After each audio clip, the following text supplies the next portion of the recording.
The Boston Vigilance Committee, 1841 to 1861, was an abolitionist organization formed in Boston, Massachusetts, to protect escaped slaves from being kidnapped and returned to slavery in the South. The committee aided hundreds of escapees, most of whom arrived as stowaways on coastal trading vessels and stayed a short time before moving on to Canada or England. Notably, members of the committee provided legal and other aid to George Latimer, Ellen and William Craft, Shadrach Minkins, Thomas Sims, and Anthony Burns. Members coordinated with donors and Underground Railroad conductors to provide escapees with funds, shelter, medical attention, legal counsel, transportation, and sometimes weapons. They kept an eye out for slave catches, and spread the word when any came to town. Some members took part in violent rescue efforts. History. Founding. 1841. The Boston Vigilance Committee was formed on June 4, 1841, in response to a public call issued by Charles Turner Torrey and several other signers. The founding meeting was held in the Marlborough Chapel on Washington Street, near Boston Common. According to William Cooper Nell, those present at the first meeting represented various classes of our citizens, white and colored, the latter of whom were quite numerous, persons of different religious persuasions, members of other anti-slavery organizations, and friends of the oppressed colored man, who were not yet affiliated with any such groups. The original officers were Francis Jackson, Chairman, Charles T. Torrey, Secretary, and Joseph Southwick, Treasurer. The original executive committee was composed of Daniel Mann, Benjamin Weedon, Curtis C. Nichols, Thomas Jennings Jr., William Cooper Nell, J. P. Bishop, John Rogers, and S. R. Alexander. A constitution was adopted that same evening, the first article of which stated the group's purpose. The object of this association shall be to secure to persons of color the enjoyment of their constitutional and legal rights. To secure this object, it will employ every legal, peaceful, and Christian method, and none other. By the end of 1841, Torrey had tired of the slow pace of political abolitionism and moved to Washington, D.C. Within a few years he would be dead in prison, having helped free hundreds of slaves in the Washington area. In 1842, the Supreme Court ruled in Prigg v.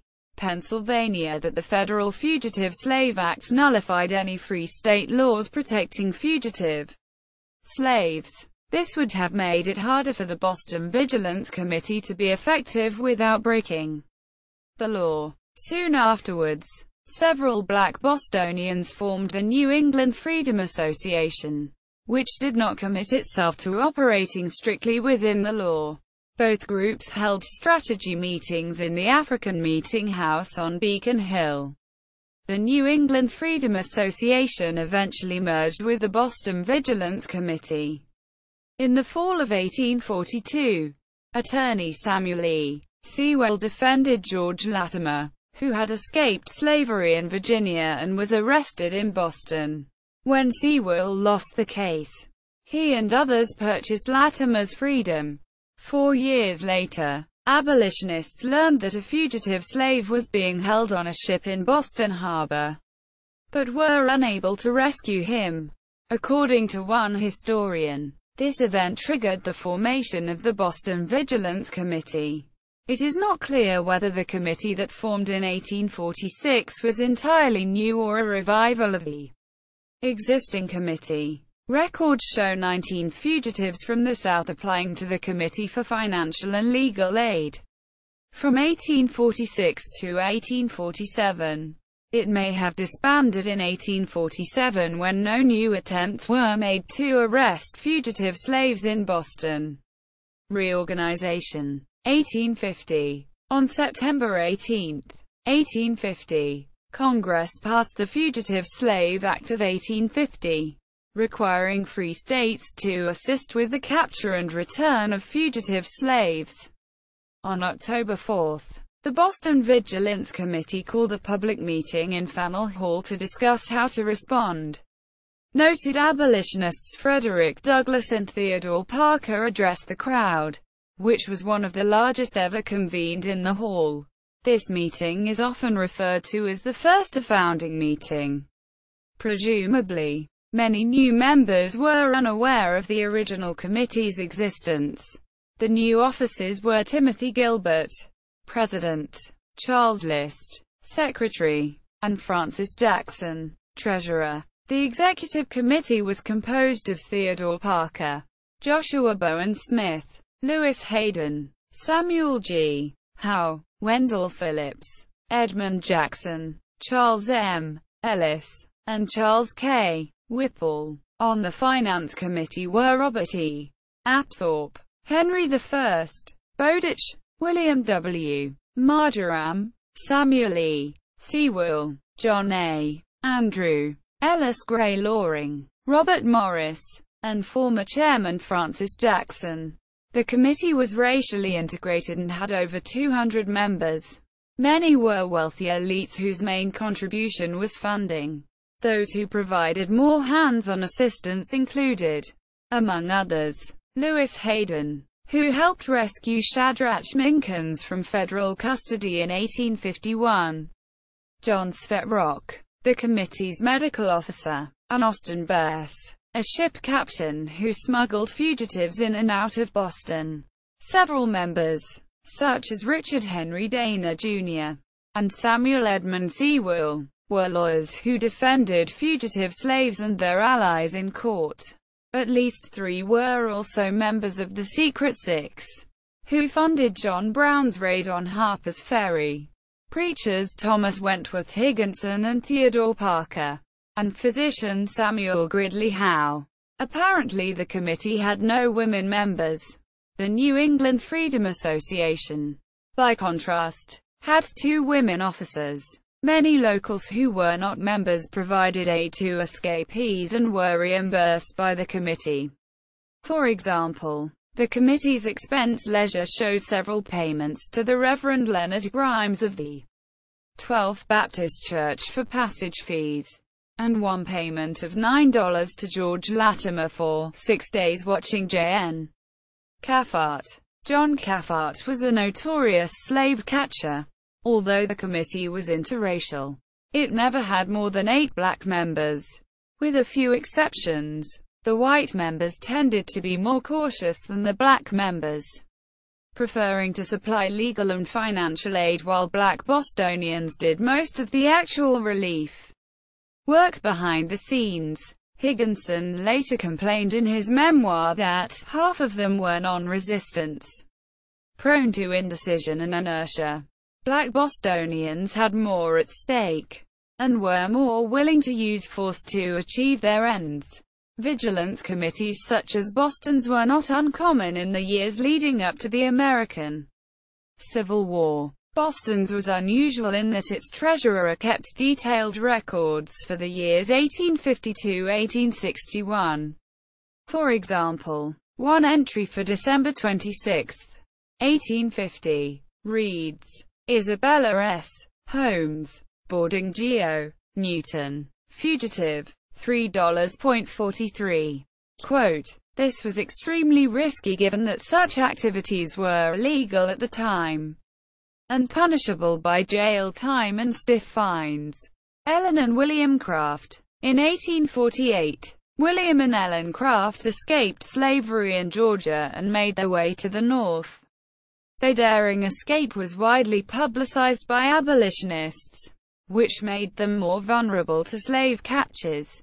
In 1850 they were living in Boston, where Ellen worked as a seamstress and William as a carpenter. After the Fugitive Slave Act passed in September, federal warrants were issued for them.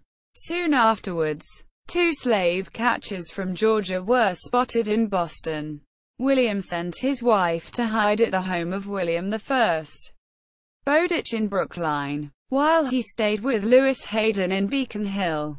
Other members of the committee, meanwhile, set to work harassing the two slave catchers, Willis Hughes and John Knight. They posted hundreds of handbills all over the city, describing the appearance of the two men. The lawyers had Hughes and Knight arrested again and again on various charges. Slander, for claiming that William Craft had stolen the clothing in which he escaped, carrying concealed weapons, smoking in the street, swearing in public, and attempted kidnapping. Each time they were bailed out by pro-slavery sympathizers. On one occasion, as they emerged from the courtroom, they were mobbed by a crowd of black abolitionists, and fled in a carriage. They were then arrested for speeding, and for running the toll when chased over Cambridge Bridge. Quote, the Crafts remained in hiding in Boston for several weeks, staying at various locations before fleeing to England in January. On November 7, 1850, they were married by Theodore Parker, Shadrach Minkins. In 1850, Shadrach Minkins escaped from slavery in Virginia and made his way to Boston, where he found work as a waiter. One morning in February 1851 he was serving breakfast when he was arrested by federal marshals and taken away to the federal courthouse in Boston. The Boston Vigilance Committee hired a team of lawyers to defend Minkins, including Richard Henry Dana, Jr., Ellis Gray Loring, Robert Morris, and Samuel E. Sewell. Members posted handbills warning abolitionists that slave catchers had been seen in Boston. Protesters thronged in front of the courthouse, calling for Minkins's release. On February 15, 1851, a group of about 20 black activists led by Lewis Hayden stormed the courthouse and released Minkins by force. Among them were John J. Smith, a Boston barber who would later become a Massachusetts state representative, and John P. Coburn, along with several of his men. Coburn was captain of the Massasoit Guards, a black militia company that was a precursor to the 54th Massachusetts Regiment. Minkins was carried off in a wagon to Beacon Hill, where he hid in an attic until nightfall, and was smuggled out of town. With the help of the Underground Railroad, he eventually made it to Canada.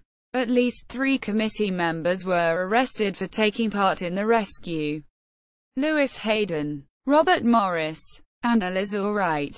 The committee hired lawyers to defend them and others, and all were acquitted.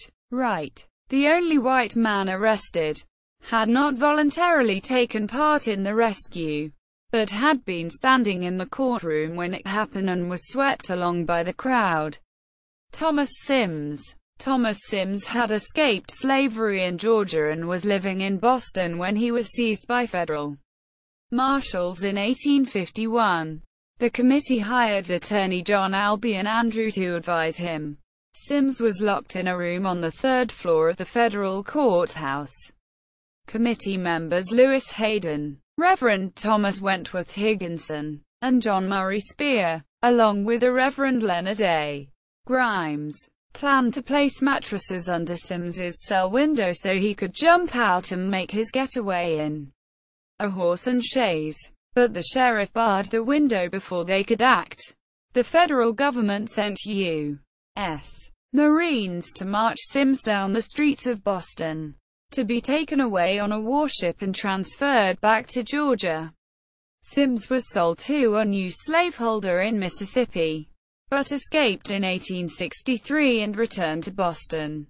Anthony Burns. In 1853, Anthony Burns escaped slavery in Virginia and settled in Boston, where he found work in a clothing shop.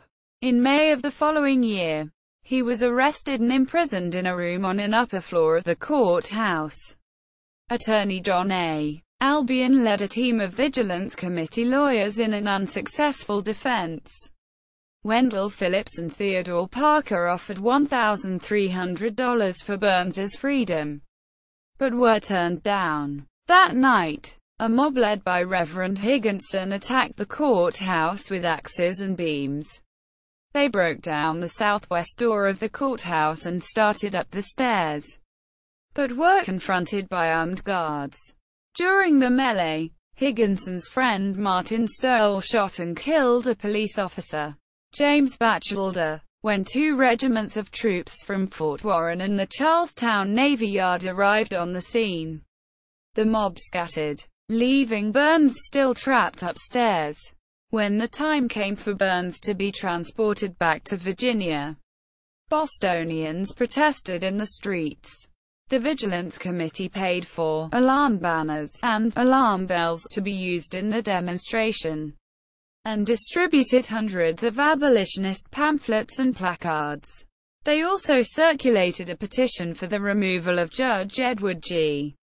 Loring, not to be confused with Ellis Gray Loring, who had ordered Burns's return to slavery. Loring was eventually removed from office by Governor Nathaniel Prentice Banks. Weeks later, Higginson, Phillips, and Parker were charged with inciting a riot by making abolitionist speeches. The committee hired lawyers to defend them and got the indictment quashed. Reverend Grimes and other abolitionists raised funds to purchase Burns's freedom, and he returned to Massachusetts.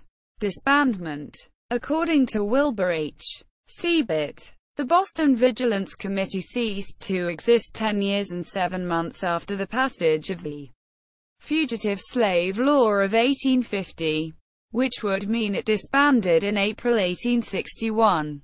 Notable members. A more complete list can be found in Austin Bear's 1880 memoir, Reminiscences of Fugitive Slave Law Days in Boston. See also, Slavery in Massachusetts, Origins of the American Civil War, History of African Americans in Boston, Abolition Riot of 1836. Notes. Citations. Bibliography. Bess. Austin. 1880. Reminiscences of Fugitive Slave Law Days in Boston. Boston. Warren Richardson. Calarco. Tom. Vogel. Cynthia. 2011. Places of the Underground Railroad. A Geographical Guide. ABC Clio. ISBN 9780313381461.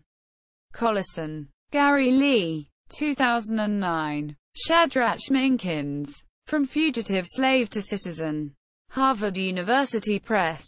ISBN 9780674029798. Jackson, Francis. 1861. The Boston Vigilance Committee appointed at the public meeting at Faneuil Hall, October 21, 1850, to assist fugitive slaves. Treasurer's Accounts. Jacobs, Donald M. 1993. Courage and Conscience. Black and White Abolitionists in Boston. Indiana University Press. ISBN 978-0-253-20793-7. Nell, William Cooper. 2002. William Cooper Nell. 19th-century African-American abolitionist. Historian. Integrationist. Selected writings from 1832 to 1874. Black Classic Press. ISBN 9781574780192. Qualls. Benjamin. 1969. Black Abolitionists. Da Capo Press. ISBN 9780306804250. Seibert. Wilbur H. 1952. The Vigilance Committee of Boston. Proceedings of the Bostonian Society. Annual Meeting. January 16, 1951. Boston. Bostonian Society. pp. 23-45. Snodgrass. Mary Ellen. 2015. The Underground Railroad. An Encyclopedia of People, Places, and Operations. Routledge. ISBN 9781317454151. Stowe, Harriet Beecher. 1853. A Key to Uncle Tom's Cabin. John P. Jewett and Company. Tiffany. Nina Moore. 1898. Samuel E. Sewell. A Memoir. Horton. Mifflin and Company. Torrey. E. Fuller. 2013. The Martyrdom of Abolitionist Charles Torrey. LSU Press. ISBN 9780807152324. Further reading. Beshara. Christopher J. October 9, 2009. The Hidden History of Black Militant Abolitionism in Antebellum Boston. SSRN. University of Sydney. Higginson. Thomas Wentworth. 1898. The Fugitive Slave Epoch. Cheerful Yesterdays. Horton. Mifflin. pp. 132-166.